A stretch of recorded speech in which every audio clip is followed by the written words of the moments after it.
लोकसभेचे विरोधी पक्षनेते आणि काँग्रेस पक्षाचे नेते आदरणीय राहुलजींचा कोल्हापूर दौरा निश्चित झालेला आहे आणि या दौऱ्याच्या निमित्तानं कार्यक्रमाची रूपरेषा ठरवण्यासाठी आज बैठक आहे। आपल्याला त्याची माहिती द्यावी यासाठी आपण एकत्रित आलेलो आहोत। राहुलजी साधारणपणे 4 तारखेला कोल्हापूरमध्ये येत आहेत। 4 तारखेला संध्याकाळी कसबा बावडा भगवा चौक येथे छत्रपती शिवाजी महाराजांच्या मूर्तीचं अनावरण 6 वाजता संध्याकाळी होईल।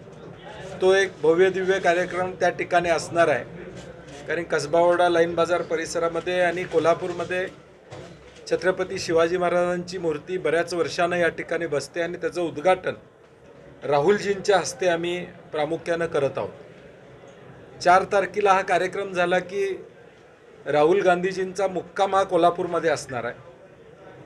5 तारखेला सकाळी शाहू समाधी स्थळला 15-20 मिनिटं अभिवादन करून तिथं थोडा वेळ ते थांबणार आहेत आणि तिथं काही कार्यक्रम असणार आहे साधारणपणे।